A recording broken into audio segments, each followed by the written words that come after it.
allí encontramos lo que se conoce como el Decálogo o los 10 mandamientos. Y leemos los primeros 2 versículos. Dice: y habló Dios todas estas palabras, diciendo: yo soy Jehová tu Dios, que te saqué de la tierra de Egipto, de casa de servidumbre. Los antiguos judíos no conocían este pasaje de la Biblia como los 10 mandamientos. Ellos los conocían como las 10 palabras. Así es como los judíos se refieren a los 10 mandamientos, las 10 palabras. De allí viene también el término decálogo. Decálogo significa 10 palabras. La palabra deca es 10, la palabra logo es palabras. Las 10 palabras, son las 10 palabras de Dios para su pueblo, el decálogo, los 10 mandamientos. Tristemente muchos cristianos no conocen los 10 mandamientos. Y todavía más triste, muchos pastores no conocen los 10 mandamientos. Y aún más triste, en la teología, en la doctrina de muchos creyentes, los 10 mandamientos no tienen un lugar primordial. Según ellos, los 10 mandamientos fueron para los judíos, no tienen nada que ver con los creyentes, con los cristianos del Nuevo Testamento. Eso es un gran error. Nosotros no podemos ni debemos caer en ese error. Nosotros lo evitamos. Nosotros sabemos que los 10 mandamientos son el reflejo del carácter de Dios. Dios se revela a nosotros a través de los 10 mandamientos. Su carácter, su santidad, su justicia, su perfección es revelada a nosotros a través de los 10 mandamientos. Y aunque hay ciertos aspectos de los 10 mandamientos que pueden ser ceremoniales, la esencia de los 10 mandamientos no es ceremonial. La esencia de los 10 mandamientos es moral. Por lo tanto, no pueden dejar de estar vigentes nunca para el mundo entero, ni para los cristianos. Dios va a juzgar en el día final a los hombres por los 10 mandamientos. De tal manera que nosotros no podemos menospreciarlos. Ahora, los 10 mandamientos fueron dados específicamente al pueblo de Israel después de que ellos fueron liberados de la esclavitud de Egipto. Es lo que acabamos de leer en los primeros 2 versículos. Dios habla estas palabras y dice, verso 2 del capítulo 20 del libro de Éxodo: yo soy Jehová tu Dios, que te saqué de la tierra de Egipto, de casa de servidumbre. Ese es el prólogo de los 10 mandamientos. Dios está firmando este documento. Cuando Él dice, yo soy Jehová tu Dios, Él está firmando, ratificando que esto viene de Él. De hecho, esto lo escribió Él con sus dedos, los 10 mandamientos, con su dedo lo escribió. Ahora, Dios se revela acá no solamente como la fuente del decálogo, la fuente de los 10 mandamientos, sino se revela como el Dios de Israel, el Dios de ese pueblo, del cual Él también dice que lo sacó de la tierra de Egipto, de la casa de servidumbre, lo sacó de la esclavitud, lo sacó del pecado, de la opresión en la que se encontraban en Egipto. Yo soy Jehová tu Dios. Ahora, cuando Dios dice, yo soy tu Dios, lo dice en base al pacto que Él estableció con su pueblo. Dios se declaró Dios de Israel por un pacto. Y Dios declaró que Israel era su pueblo por un pacto, como un matrimonio. Nadie puede decir, esta es mi mujer, esta es mi esposa, si no se casa con ella. Tiene que hacer un pacto. No es simplemente que la encuentra, se enamora, tiene sentimientos acerca de ella y entra en intimidad con ella. Eso no es agradable delante de Dios. Tiene que haber un pacto. De la misma manera, Dios con su pueblo hace un pacto. Y por esa razón Él dice, yo soy tu Dios. El pacto fue ratificado en el Antiguo Testamento con sangre. El día que ellos salieron de la tierra de Egipto, Dios les mandó a sacrificar un cordero y a poner sangre en los dinteles de las puertas. Esa sangre estaba ratificando el pacto. ese cordero era el cordero del pacto. Ese cordero representaba, sin embargo, al verdadero Cordero de Dios, a Jesucristo, que es el mediador del pacto. Por eso los antiguos testamentarios, aunque no conocían a Cristo como nosotros lo conocemos, aunque el Señor Jesucristo no había venido, ellos fundamentaban su fe y su confianza en las promesas del pacto. Y las promesas del pacto estaban garantizadas por la sangre de los corderos, y esos corderos anunciaban al Cordero de Dios, a Jesucristo. Así que Dios se presenta acá como el Dios de Israel. Dice: yo soy Jehová tu Dios, y tú eres mi pueblo. Yo te saqué de la tierra de Egipto, de la casa de servidumbre. Así que los 10 mandamientos son una iniciativa divina, no son una ocurrencia de Moisés, ni una ocurrencia de ningún hombre, no es una ocurrencia religiosa. Los 10 mandamientos no son un invento de la religión, vienen de Dios. Es una iniciativa divina. Y es un pacto de gracia, es la manifestación del pacto. Es un pacto de redención. Porque Dios le está dando esto a ese pueblo que Él sacó de la esclavitud. Para que ya no sean más esclavos de Faraón, no sean más esclavos de Egipto, no sean más esclavos del mundo y del pecado, para que ahora sean siervos de Dios. Él dice: yo soy Jehová tu Dios. Este decálogo, los 10 mandamientos, están llenos de gloria y de utilidad. Son muy útiles. Y vamos a considerar 4 aspectos de la utilidad y la gloria del decálogo. Vamos a considerar cómo Dios usa el decálogo para llevarnos a Cristo. Vamos a considerar cómo Dios nos enseña el verdadero amor a través de los 10 mandamientos. Cómo Dios nos enseña la obediencia a través de los 10 mandamientos y cómo nos enseña a adorar a través de los 10 mandamientos. Los 10 mandamientos nos acusan para llevarnos a Cristo, es lo primero que hace. El primer propósito de la ley es actuar como un espejo para que nos veamos en ella. Y lo que nosotros vemos cuando nos ponemos frente a la ley de Dios es un espectáculo grotesco. Pablo experimentó eso en el capítulo 7 del libro de Romanos. Él dice: yo no conocí el pecado hasta que conocí la ley. Yo no conocí la codicia hasta que la ley me dijo: no codiciarás. Y entonces la ley me mostró mi pecado. Y el pecado, tomando ocasión, se alborotó dentro de mí por causa de la ley.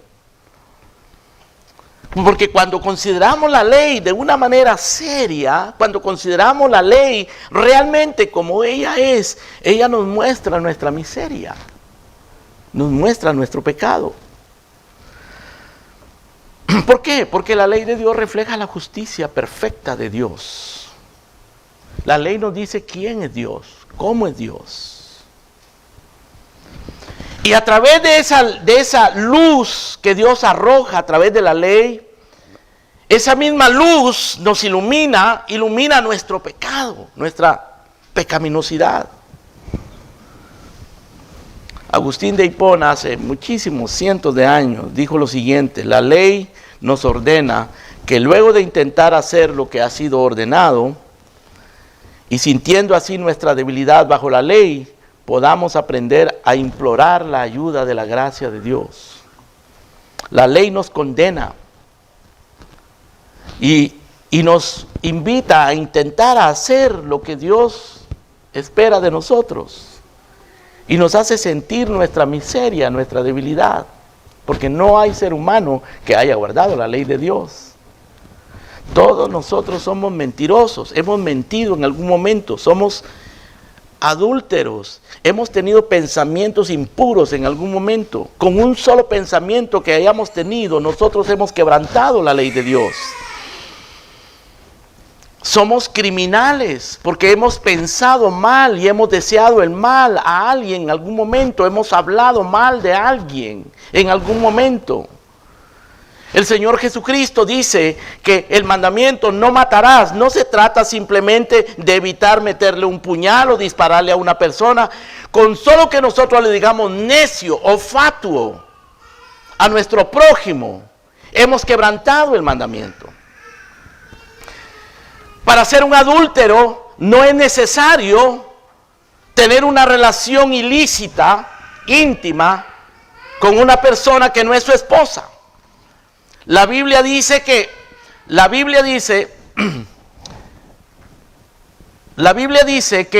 con solamente mirar y desear en el corazón, ya hemos cometido adulterio. Eso es lo que el Señor Jesucristo dice. Así que la ley de Dios ilumina nuestra pecaminosidad, nos muestra nuestro pecado, resalta nuestra debilidad, pero a la vez nos impulsa a buscar la ayuda de Cristo. El apóstol Pablo dice que la ley fue añadida a causa de las transgresiones para revelar nuestro pecado. Es decir, para convertir las transgresiones en una ofensa legal. Este es un documento legal de parte de Dios, en el cual Él nos muestra cuáles son sus cargos ante la corte universal, eterna de Dios. ¿Cuáles son los cargos de Dios en contra de nosotros? Es un documento legal que saca a luz el pecado. Ahí está registrado, o más bien, en base a esto queda registrado cada una de nuestras ofensas. Saca a luz el pecado. De hecho, acelera el pecado. Hace que el pecado que está escondido, agazapado dentro de nosotros, salga. Y la ley nos salva. Hace que salga el pecado, pero nunca nos salva del pecado. Pablo compara la ley en el libro de Gálatas a un carcelero. Dice que la ley es como un carcelero que encierra al hombre en su culpa. Nos encierra y nos muestra que somos culpables. Pero también Pablo dice que la ley es como un ayo. Un ayo es un término que se usaba en el Nuevo Testamento, en la antigua Grecia, se usaba para hablar de una cierta clase de esclavos que guiaban y vigilaban a los niños de la gente rica. Los ayos es lo que hoy nosotros conocemos quizás como un pedagogo. Los ricos usaban a esos pedagogos, a esos ayos, a esos esclavos, para promover la educación de sus hijos y para disciplinarlos hasta que crecieran. Así que el ayo siempre estaba velando por el niño, que hiciera sus tareas, exigiéndole que se portara bien, que aprendiera a comportarse. Eso es la ley. Es un maestro estricto. Pero no solamente es un maestro estricto, es un carcelero, que cuando te portas mal, te lleva a la cárcel. Pero el apóstol Pablo dice que la ley fue dada para llevarnos a Cristo, para después de mostrarnos nuestro pecado, llevarnos a Cristo.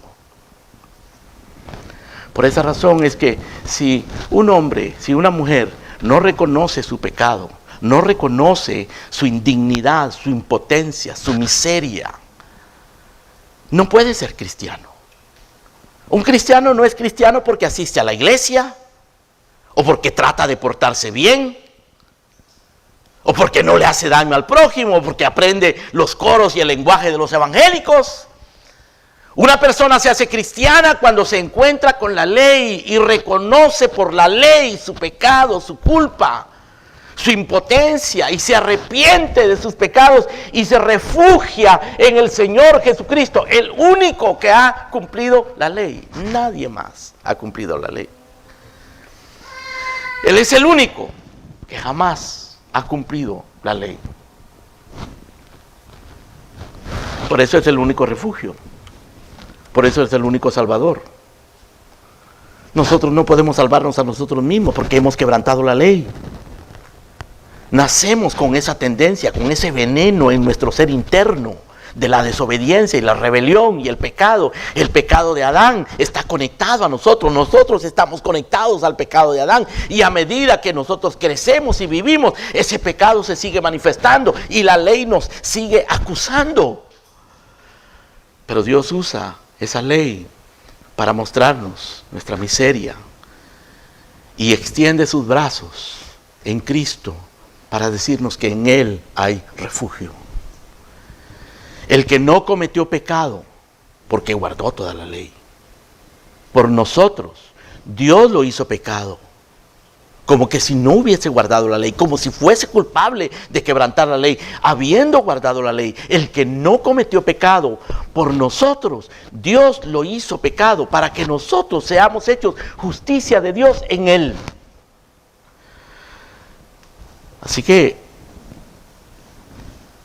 la ley nos acusa para llevarnos a Cristo. Ahora, en segundo lugar, la ley también nos enseña el amor, el verdadero amor. La esencia de la ley es el amor.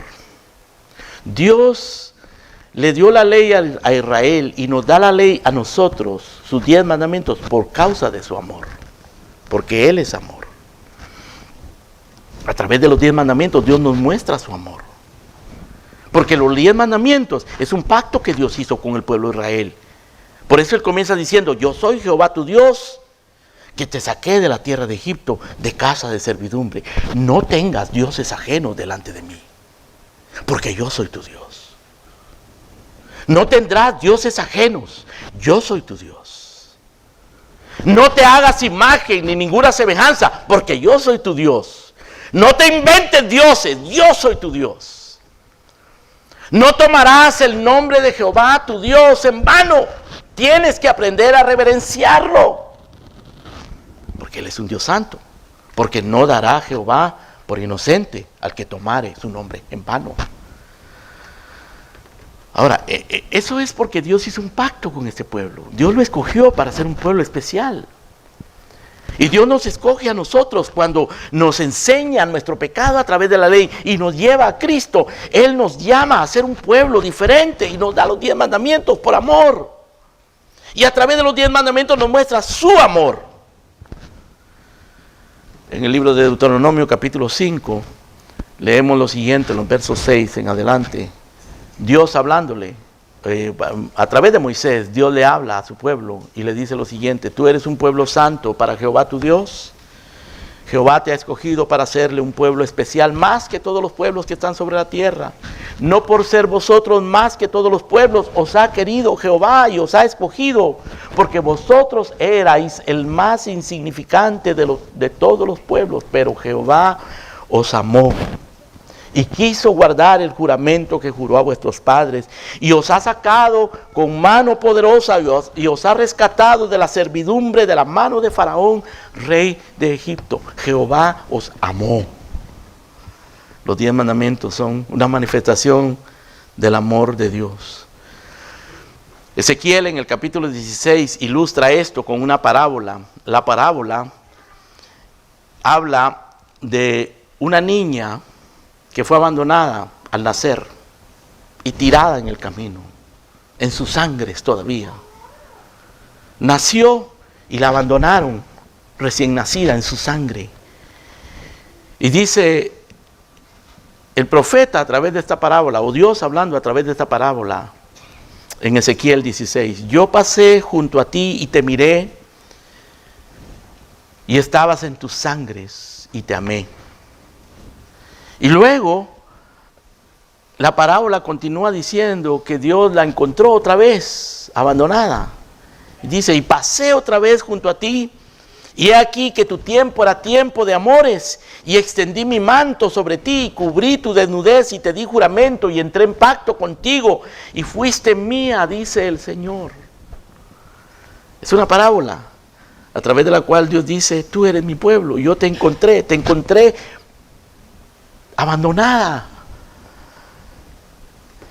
y te amé, y fuiste mía, porque entró en pacto Por eso Dios dice, yo soy Jehová tu Dios. Y a través de eso Dios te está mostrando su amor. Dios por los 10 mandamientos nos muestra el amor, su amor hacia nosotros. Pero no solamente nos muestra su amor hacia nosotros, sino que a través de los 10 mandamientos Dios nos enseña cómo amar. Dios nos enseña cómo es el verdadero amor. Porque el mundo tiene un concepto del amor. El concepto que el mundo tiene del amor es un concepto natural. Un concepto instintivo. Sentimental. Emocional. Nuestro amor, el amor humano, llega hasta ahí, hasta las emociones, hasta el instinto. Por eso una madre ama a su hijo con toda su vida, pero instintivamente. Natural que ella ame a su hijo. Y un padre también. Es instintivo. Pero ese no es el amor al cual Dios se refiere acá. Claro, ese amor viene de Dios. Pero con todo y ser un amor tan grande, el de una madre por sus hijos, es un amor contaminado por el pecado. Es un amor tierno, precioso, admirable, pero está contaminado. Todo en el ser humano está contaminado. El amor de un hombre por una mujer, el amor de nuestros amigos, todo ese amor, pues es un amor humano, instintivo, natural. Pero en los 10 mandamientos Dios nos enseña la esencia del verdadero amor de Dios. Dios es amor. Nos muestra su amor por los 10 mandamientos, pero también nos muestra cómo amar a través de los 10 mandamientos. Nos enseña en primer lugar a amar a Dios. En una ocasión le preguntaron al Señor Jesucristo, ¿cuál es el primero y más grande mandamiento? Y Él dijo, el primero y más grande mandamiento es amarás al Señor tu Dios con todo tu corazón, con toda tu alma y con todas tus fuerzas. Y el segundo es similar a este, amarás a tu prójimo como a ti mismo. O sea que en realidad el primero y más grande mandamiento son 2 mandamientos. Pero la esencia de estos 2 mandamientos es uno, es el amor. El amor a Dios, el amor al prójimo. Pero no es el amor sentimental a Dios, es el amor completo, total, absoluto, incondicional a Dios. Con todo el corazón, con todas las fuerzas, con toda la mente, con toda el alma.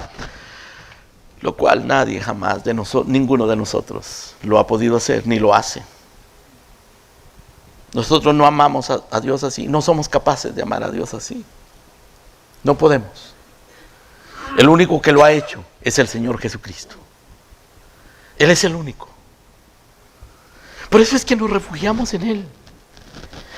Cuando un creyente, cuando una persona se convierte y comienza a amar a Dios, por esa nueva creación, por esa regeneración, ese milagro de regeneración, del nuevo nacimiento, comienza a amar a Dios, su vida cambia porque su enfoque cambia. Pero con todo y que un verdadero creyente ama a Dios, es un amor imperfecto. Un amor sincero, eso sí, pero imperfecto. El verdadero creyente ama a Dios sinceramente. Anhela y desea amarlo con todo el corazón, con toda el alma, con todas las fuerzas, con toda la mente.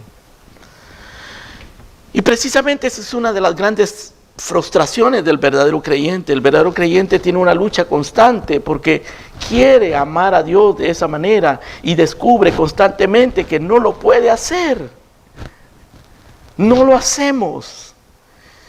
Y cuando nosotros nos damos cuenta de esa impotencia, de esa incapacidad, a pesar de que tenemos el anhelo, Pablo dice, porque el querer está en mí, pero no el hacerlo.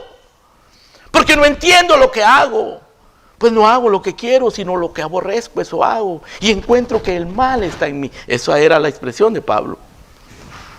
Pero es una lucha verdadera. Es un anhelo sincero.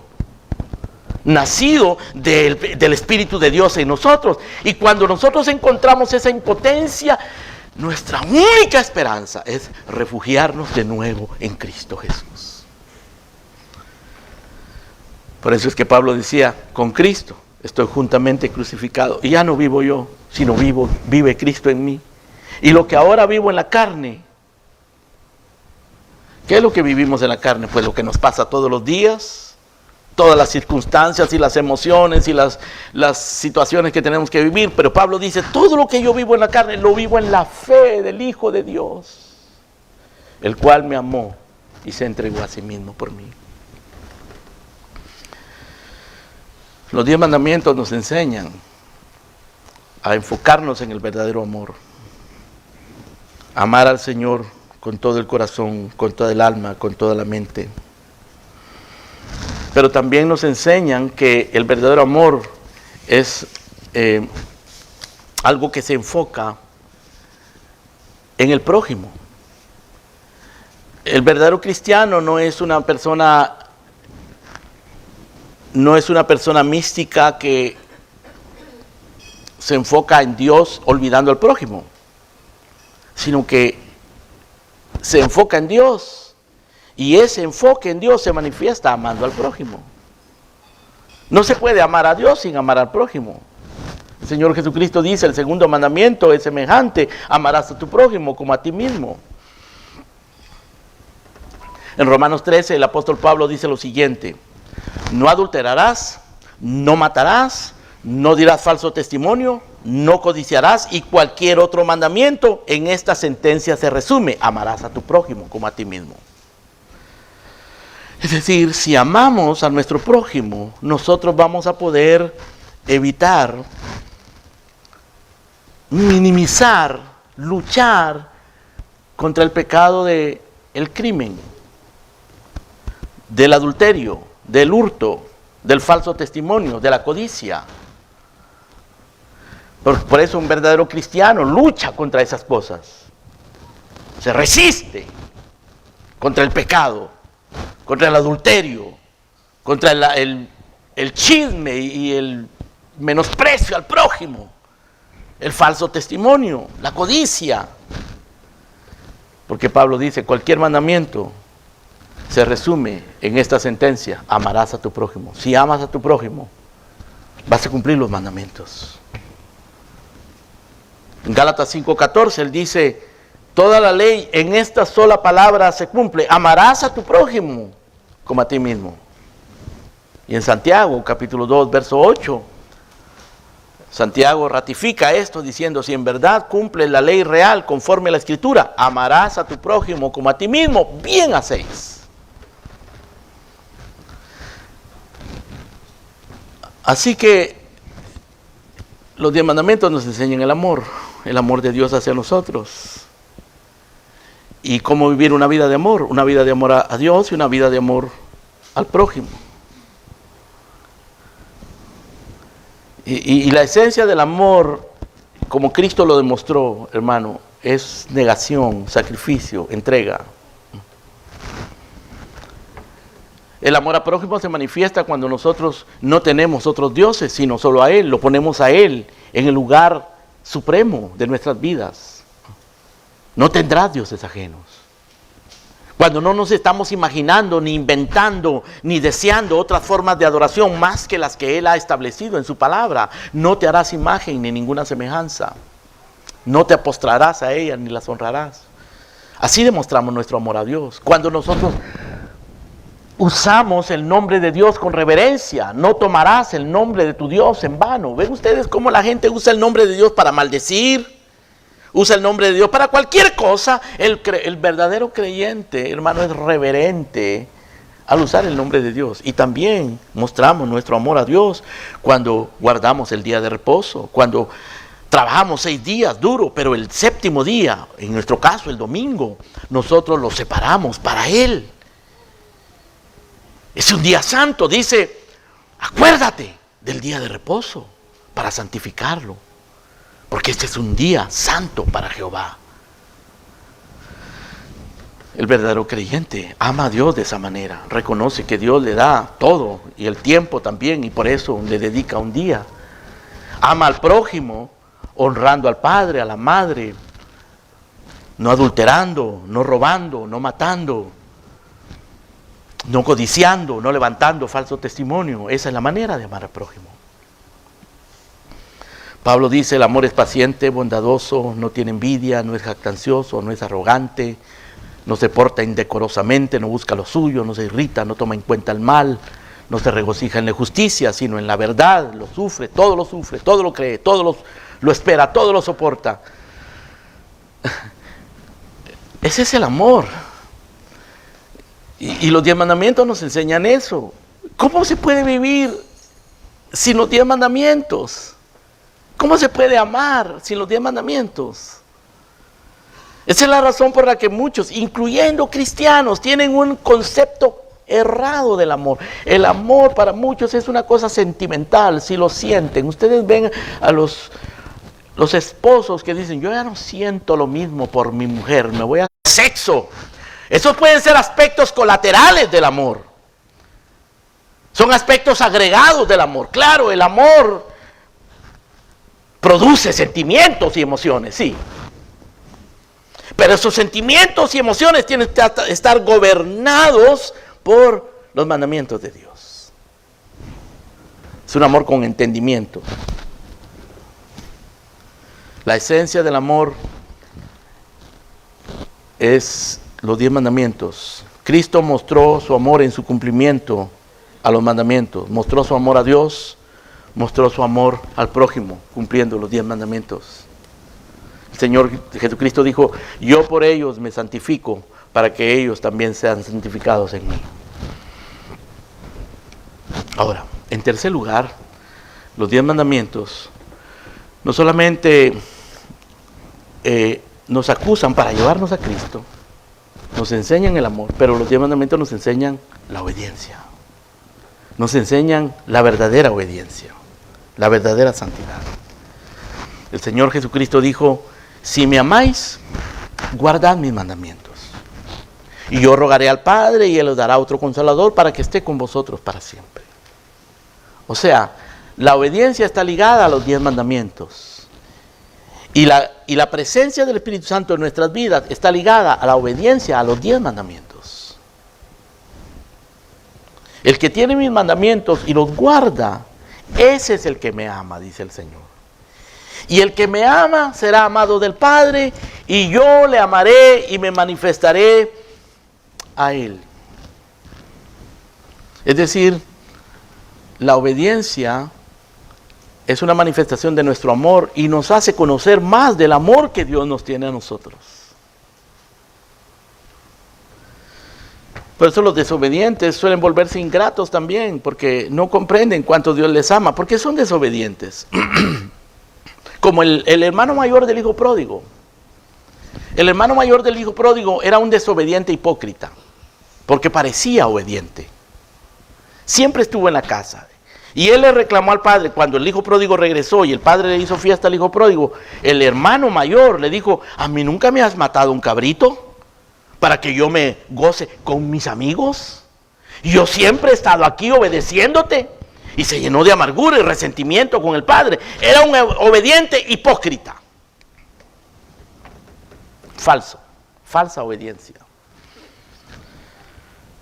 La verdadera obediencia viene cuando nosotros entendemos nuestra indignidad y con todo el corazón buscamos obedecer al Padre y nos damos cuenta que no podemos hacerlo, pero queremos hacerlo de corazón y nos refugiamos en el Señor Jesucristo. Él es nuestro consuelo, nuestra fortaleza. El Señor Jesucristo es nuestra vida. Pablo decía, para mí el vivir es Cristo. Con Cristo estoy juntamente crucificado. Todo lo puedo en Cristo. Nuestra vida está escondida con Cristo en Dios. Es que no hay otro camino. No hay otra manera. La vida cristiana es eso, Cristo Jesús. Pero la vida en Cristo nos lleva a los 10 mandamientos. Porque los 10 mandamientos nos llevaron a Cristo. Los 10 mandamientos nos rechazaron, nos condenaron y nos condujeron a Cristo. Una vez que llegamos a Cristo, Cristo nos regresa a los 10 mandamientos. Pero nos regresa con una diferente actitud, una actitud de amor y de obediencia. Dice que Judas, no el Iscariote, le preguntó a Cristo, Señor, ¿cómo es que si nosotros guardamos tus mandamientos, tú te vas a manifestar a nosotros y no al mundo?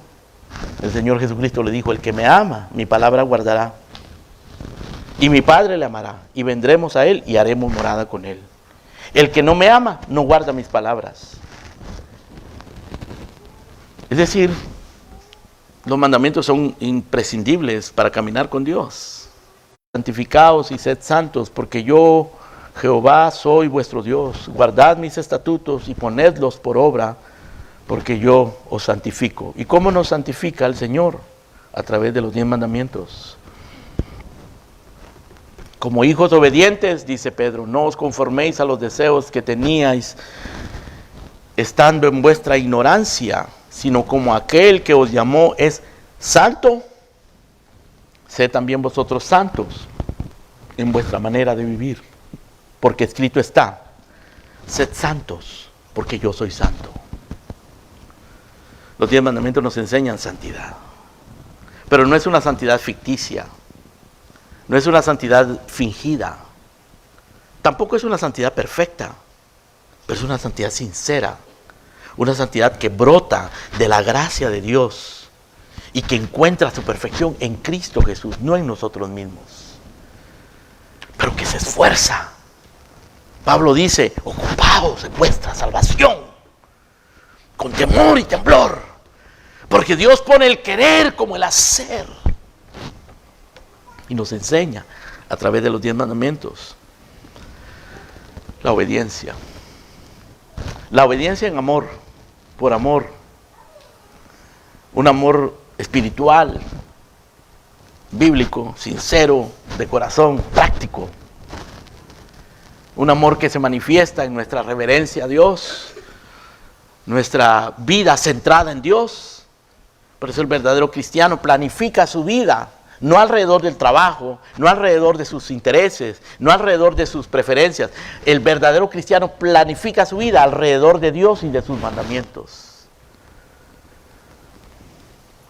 Logra instantáneamente, pero se tiene que lograr reflexivamente, decididamente, esforzadamente, de todo corazón. Ajustar nuestra vida a los mandamientos. Convertir, yo le voy a hablar del Señor, lo voy a traer a la iglesia. Ese no es el evangelismo bíblico. Eso es pecado. Pero los que aprenden los 10 mandamientos, el amor de Dios por los 10 mandamientos, y han conocido a Cristo al reconocer que los mandamientos los acusan, pero que también los llevan a Cristo y obedecen por amor a esos mandamientos, hermanos, su vida cambia, su manera de ver el mundo, su manera de ver absolutamente todo, su familia, su matrimonio, sus esposos, sus hijos, sus finanzas, su trabajo, su salud, su tiempo, todo cambia. Dios nos enseña obediencia a través de los 10 mandamientos.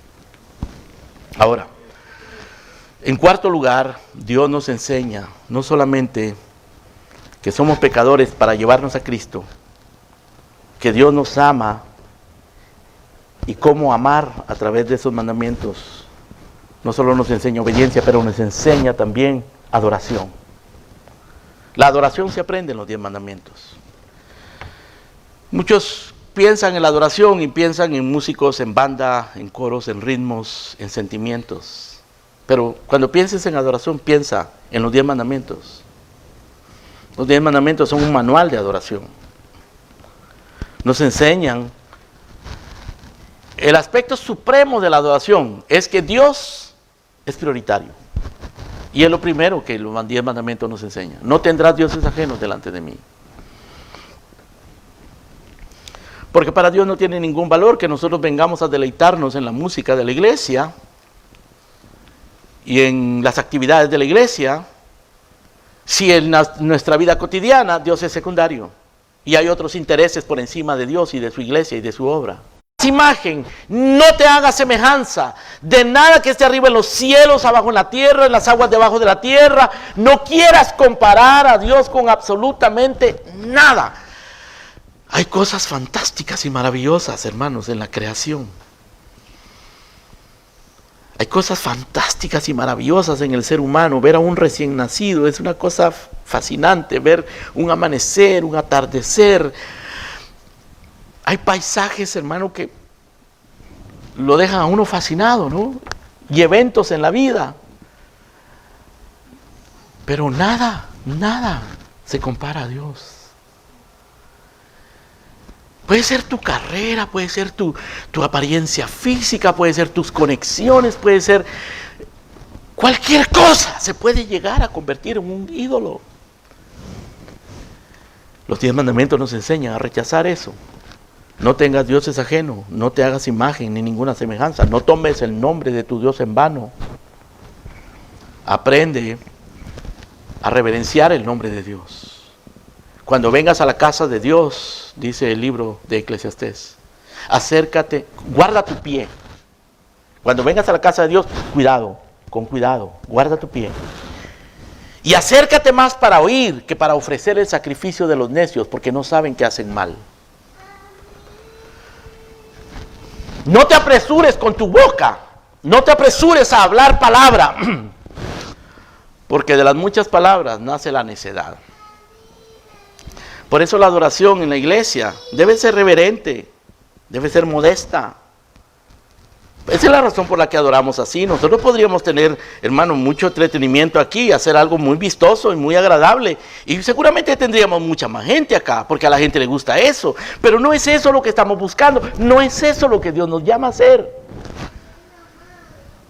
Lo que la iglesia busca, lo que Dios busca son adoradores que le adoren en espíritu y en verdad, no asistentes a la iglesia. No queremos asistentes a la iglesia porque la iglesia es muy agradable. Queremos adoradores en espíritu y en verdad. Los 10 mandamientos nos enseñan eso. El día de reposo. Acuérdate del día de reposo. Esa es una manera de adorar a Dios. Importantísima. Es decir, separar un día de los 7 días, que para nosotros es el primer día de la semana, porque ese día resucitó Cristo. Separamos ese día para olvidarnos de todos nuestros afanes, dejar a un lado todas nuestras preocupaciones y concentrarnos en el Señor y recibir las fuerzas, recibir la instrucción, servir a Dios, servir al prójimo. Ese es un día para servir, es un día para esforzarnos por el Señor y para adorarlo. En congregación, en nuestra casa. Descansar nuestro cuerpo también de todos los afanes. Pero el descanso del séptimo día, el descanso del día del Señor no es un descanso físico, porque Él nos da todas las noches para descansar físicamente. El descanso del día del Señor es un descanso espiritual y emocional, para concentrarnos en Él. Y eso nos lo enseñan los 10 mandamientos. O sea que los 10 mandamientos nos enseñan cuál es la prioridad, cuál debe la prioridad en nuestras vidas, cuál debe ser nuestro concepto de Dios, cuál debe ser nuestra actitud delante de Dios y cómo debemos de usar nuestro tiempo para Dios. Eso es adoración. Y nos enseña también que para adorar a Dios nosotros debemos de ocuparnos en buenas obras. Debemos respetar las autoridades, comenzando por el padre y la madre. Debemos tener respeto a la vida, no matando, ni odiando, ni menospreciando al prójimo. Debemos de guardarnos sexualmente puros, no cometiendo adulterio, sea adulterio físico o adulterio mental. No cometerás adulterio, pureza sexual, respeto a la propiedad privada, no hurtarás. La protección de la integridad de nuestro prójimo, no levantarás falso testimonio.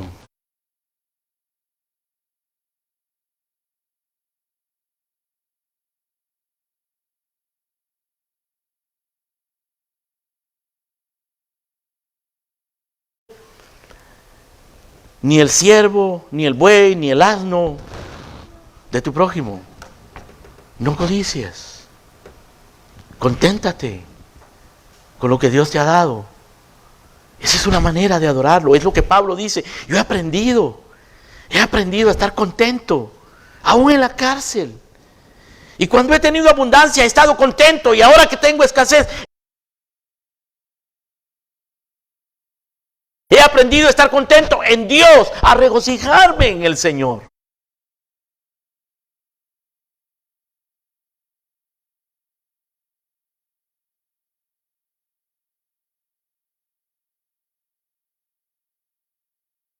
agrada a Dios.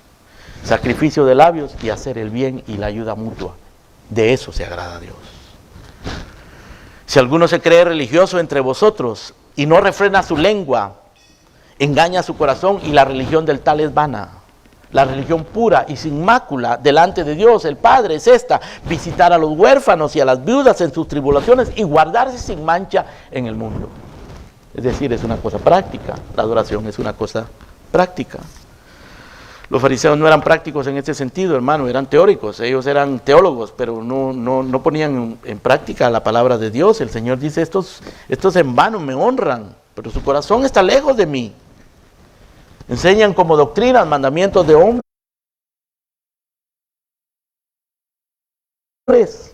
Dejan el mandamiento de Dios y se aferran.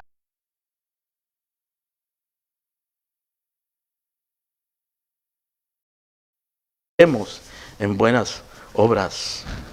Dice Isaías: todos los llamados de mi nombre para gloria mía, los he creado, los formé y los hice.